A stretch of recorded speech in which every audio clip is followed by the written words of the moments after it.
So welcome students. आज हम जो है यहाँ पे एक बहुत ही इम्पोर्टेंट टॉपिक जो है एनसीईआरटी का डिस्कस करेंगे, जिसका नाम है अप्रॉक्सीमेशंस यूजिंग डिफरेंशिएशन। तो चलो वीडियो शुरू करते हैं। सबसे पहले तो ये कि अप्रॉक्सीमेशन हम निकालते कैसे हैं। तो जैसा कि हम जानते हैं कि मान लेते हैं हमारे पास है कोई ग्राफ, इस तरह का कोई ग्राफ होगा हमारे पास। मान लेते हैं कुछ इस तरह का है हमारे पास कोई ग्राफ, और हमको जो है x की किसी वैल्यू पे y की वैल्यू निकालनी है। x की किसी वैल्यू पे हमको y की वैल्यू निकालनी है, और हमारे पास जो फंक्शन है वो कुछ इस तरह का फंक्शन है कि हम उसको आसानी से मतलब नहीं निकाल सकते। उसको निकालने में बहुत हमारा टाइम चला जाएगा। तो हम यहाँ पे इस कंसेप्ट का यूज़ करते हैं, अप्रॉक्सीमेशन कंसेप्ट का। तो जैसे कि मान लेते हैं यहाँ पे कोई x की वैल्यू है और y का ग्राफ कुछ मतलब जो ग्राफ है वो कुछ इस तरह का है। तो हम यहाँ पे x की वैल्यू जो है बहुत मतलब अजीब सी होगी। मान लेते हैं कुछ है 5.4569 और हमको चाहिए y की वैल्यू,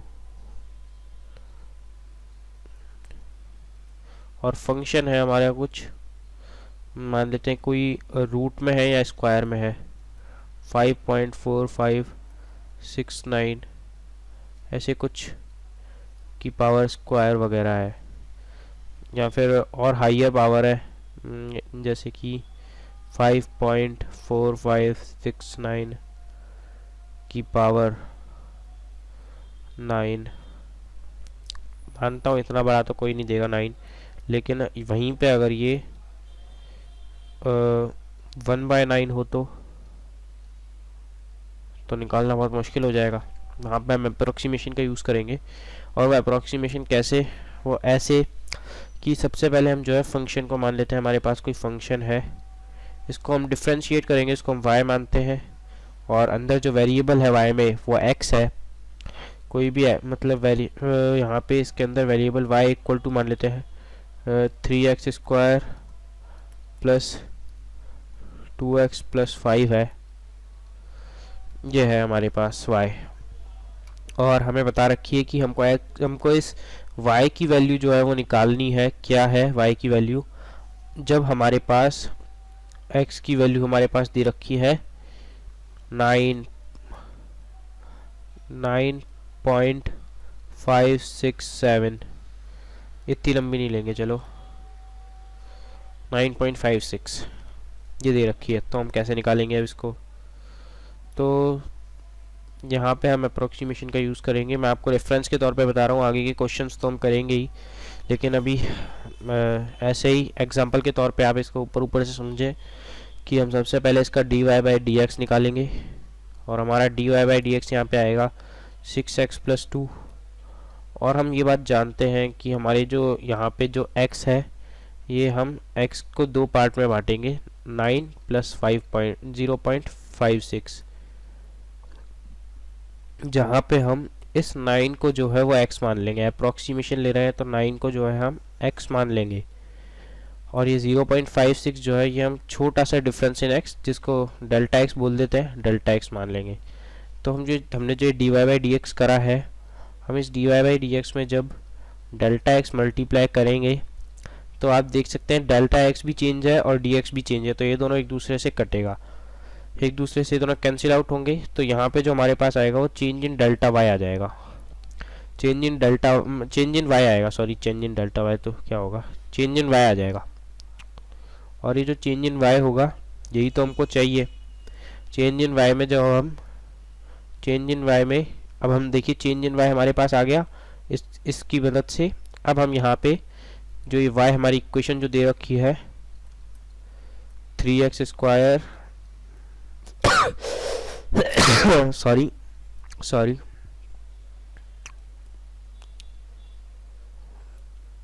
यहाँ पे 3x² plus 2x plus 5, 3x² plus 2x plus 5 जो है हमारे पास दे रखा है। हम इसका यूज़ करेंगे। हम इसमें जो ये x की वैल्यूज़ है, ये जो x की वैल्यूज़ हैं यहाँ पे जो x है, हमको x यहाँ पे ये दे रखा है, हमने बाद में x को 9 माना है, हमने बाद में x को 9 मान लिया है, तो x को हमने यहाँ पे 9 माना है, तो हम x में 9 ही पुट करेंगे इस वाली इक्वेशन में। इसको 1 मान लेते हैं। Put x equal to 9 in equation first. यहाँ पे हम यही पुट करेंगे क्योंकि हमने अप्रॉक्सीमेशन के तौर पे इसको 9 मान लिया है।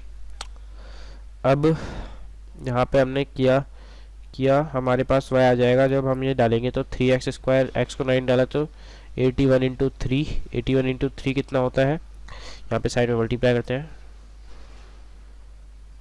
243 प्लस 18 प्लस 5, और यहाँ से जो हमारे y की वैल्यू है वो आ जाएगी प्लस 18 प्लस 5, तो यहाँ पे आएगा हमारा 11, और ये 6 और 261 प्लस 5 266, y की वैल्यू 266 आ गई। अब ये y की वैल्यू है, हमें जो है अप्रॉक्सीमेट वैल्यू बतानी है, क्योंकि हम जब 9.56 डाल के कैलकुलेट करते हैं तो वो तो ऑब्वियस है कि 266 नहीं आता। अब हमको जो है ये dy by d x into delta x निकालना है, इससे हमारा डेल्टा y निकलेगा। तो यहाँ पे हमने dy बाई डी एक्स हमारा क्या आया था, dy बाई डी एक्स हमारा आया था 6x प्लस 2। यहाँ पे जो है हमारा 6x प्लस 2 आया था, और अब यहाँ पे एक और स्टेप है, हमको डेल्टा x से मल्टीप्लाई करना है ताकि हमको डेल्टा y पता चल सके, delta y into d y by d x. और डेल्टा x क्या है हमारे पास 0.56 है, 0.56 हमारा जो है डेल्टा x है। तो यहाँ पे हम डेल्टा x को 0.56 पुट करके dx से मल्टीप्लाई करेंगे, और ये जो dx है यहाँ पे dy बाई dx में हम dy बाई dx में x को हम 9 पुट करेंगे, क्योंकि हमने यहाँ पे भी 9 पुट करा है तो यहाँ पे भी हम 9 ही पुट करेंगे। 6 इंटू 9 54 प्लस 2 56, तो ये 56 इंटू 0.56 आ चुका है। अब यहाँ पे हम ये जो डेल्टा y है वो हमारा आ जाएगा 56 का स्क्वायर बाय 100। अब 56 का स्क्वायर क्या होता है वो एक बार हम चेक कर लेते हैं कैलकुलेटर से। 56 का स्क्वायर जो है वो 3136 है, तो यहाँ पे हमारा 56 का स्क्वायर आया 3136 बाय 100 है, तो यहाँ पे 31.36 आ जाएगा हमारा, 31.36 आ गया हमारा डेल्टा y। अब ये जो डेल्टा y हमारा आया है 31.36, इस डेल्टा y को हमें, ये जो y आया है हमारा, ये वाला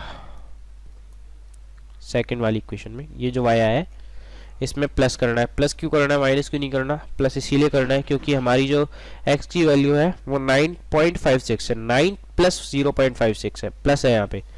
अगर यहाँ पे हमको माइनस करना होता, मान लेते हैं हम यहाँ पे 10 मान लेते हैं x की वैल्यू को, फिर माइनस 0.44 करते तो यहाँ पे फिर हमें माइनस करना पड़ता, लेकिन हमने प्लस लिया है, हमने यहाँ पे 9 लिया है, अगर हम 10 लेते तो हमें माइनस करना पड़ता। तो हम y प्लस डेल्टा y करेंगे, और हम जब y प्लस डेल्टा y करा तो हमारा आंसर क्या आएगा 266 प्लस 31.36, 266 प्लस 31.36, हमारा आंसर आ जाएगा 297.36।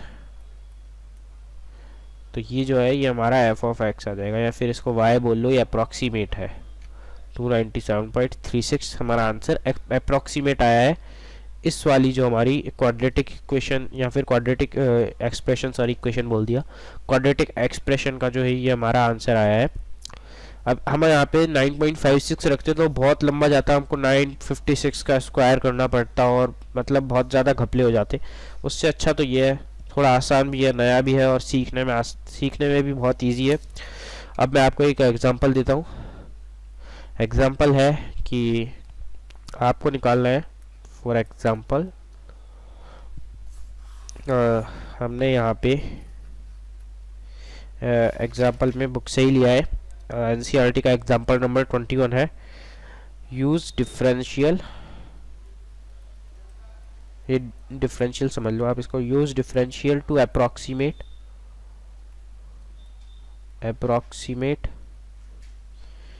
36.6 रूट 36.6। इसको आप देखते हैं कैसे करते हैं। पहले मैं करके दिखाऊंगा, आप करोगे। चलो एक बार मैं करके दिखा देता हूँ आपको ये, ताकि आपको आगे समझ में आ जाए। एक और करके दिखा देता हूँ। 36.36 यहाँ पे हम 36.6 है। यहाँ पे हम y equal to root x मान लेते हैं इसको, इस वाली इक्वेशन को y equal to root x, जिसमें हमारा x जो है हम यहाँ पे 36.6 मान लेते हैं।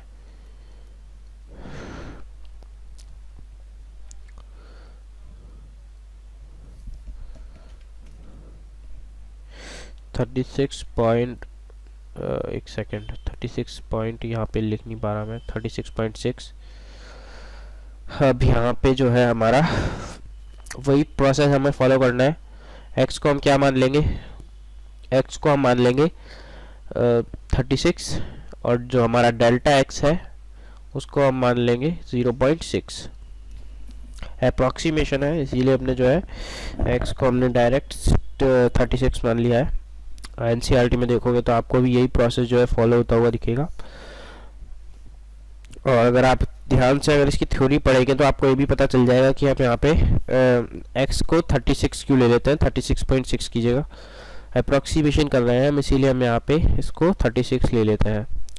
तो अब चलिए इसको देखते हैं dy बाई डी एक्स का क्या निकलेगा। हम सबसे पहले इसका dy बाई डी एक्स निकाला तो हमारे पास आया 1/2 इंटू 1/रूट एक्स। जब हमने dy बाई डी एक्स किया किसका, y equal to root x का, तो हमारे पास ये dy बाई डी एक्स आया। अब dy बाई डी एक्स में हम डेल्टा x जो है मल्टीप्लाई करेंगे, डेल्टा x मल्टीप्लाई करेंगे dy बाई डी एक्स में हम 1/2 इंटू 1/रूट एक्स इंटू डेल्टा x। एक सेकेंड, इंटू डेल्टा x। अब यहाँ पे जो है हम यहाँ पे, एक तो आप ये भी सोच रहे होंगे कि हमने 36 क्यों लिया, 37 क्यों नहीं लिया। 36 देखिए यहाँ पे इसलिए प्रिसाइजेबल है क्योंकि यहाँ पे जो रूट है 36 का परफेक्ट स्क्वायर क्या है, 6 है।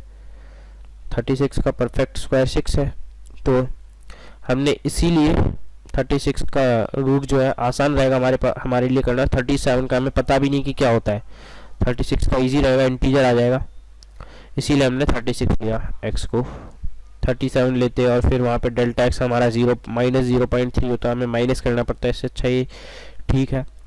अब हम यहाँ पे वैल्यूज पुट कर देंगे सीधे सिंपली, 1/2 इंटू 1/रूट एक्स को 36, तो उससे आ गया हमारा 6 इंटू डेल्टा x क्या है हमारा 0.6,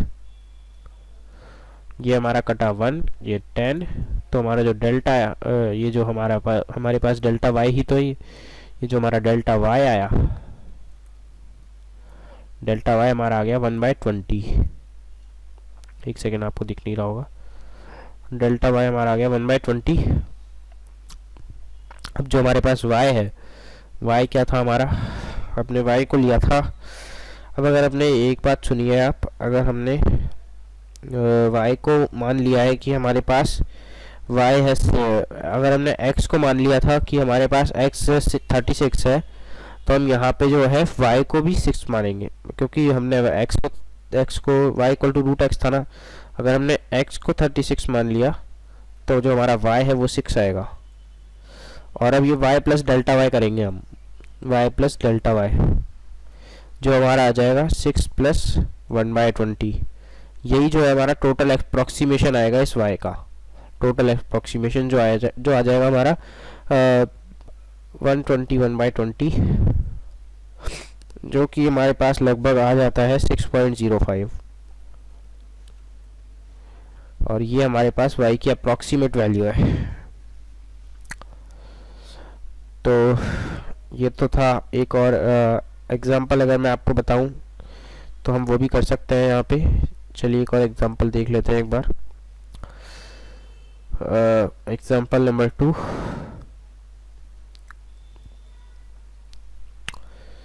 use differential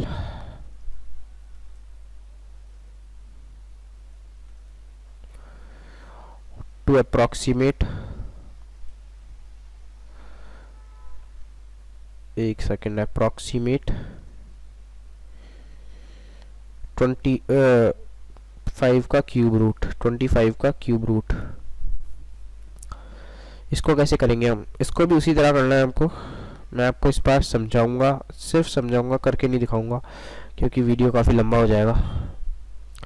सबसे पहले हमको यहाँ पे 25 को, हमारे पास 25 दे रखा है, हमें सबसे पहले इसके आसपास वाला जो है वो देखना है कि इसका आसपास वाला हमारे पास कौन सा है जो हमारे आसपास इसके क्यूब है, इसका क्यूब रूट है। इसके आसपास का क्यूब रूट कौन सा है? 27 है। तो x को 27 देके डेल्टा x को -2 ले लेना, क्योंकि माइनस करेंगे तभी तो जो है ये 25 आएगा। x को 27 लेना है और डेल्टा x को -2 ले लेंगे तो हमारे पास तब ये 25 आएगा x। ठीक है, फिर हम इसका delta x into dy by d x निकाल लेंगे जो कि हमारा डेल्टा y है। और फिर ये जो हमारा इक्वल टू हमने y ले रखा है, y equal to root x, इसमें जो है हमारा डेल्टा y आ गया। और फिर हम y को निकालेंगे x को 27 पुट करके, जो हमारा y इक्वल टू 3 आ जाएगा बाद में। और जब वो हमारा 3 आ जाएगा, कैसे आएगा एक और बार बता देता हूँ। y इक्वल टू 3 आ जाएगा हमारा जब हम x को 27 पुट करेंगे इसमें, क्योंकि हम अप्रॉक्सीमेशन यूज़ कर रहे हैं। हम यहाँ पे x को 27 पुट करेंगे तो हमारा y 27 का क्यूब रूट क्या होता है? 3 होता है। 27 का क्यूब रूट 3 है, तो हमारा y 3 आ जाएगा। और हमको यहाँ पे प्लस करना है। प्लस क्या? ये डेल्टा, अब ये जो डेल्टा y आया है, y प्लस डेल्टा y करना है। डेल्टा y नेगेटिव में आएगा क्योंकि यहाँ पे डेल्टा x -2 में है। तो यहाँ पे जो हमारा टोटल आएगा आंसर वो आ जाएगा 2.926। ये जो है हमारा आंसर आ जाएगा 2.926 हमारा आंसर आएगा। अब इसको आप चेक कर लेना कैसे आएगा, मैंने तरीका बता दिया है। अगर आपको ये वीडियो अच्छा लगा हो तो इसको शेयर कर देना। बस मैं चाहता हूँ कि जो टाइम है ना बच्चों का वो बच जाए, बस स्टूडेंट्स का टाइम बचे, ताकि वो उस टाइम को अलग तरीके से यूटिलाइज कर पाए। वो कॉन्फिडेंट रहे कि हमारा टाइम बच गया, अब हम और काम भी जो है इस टाइम में कर सकते हैं।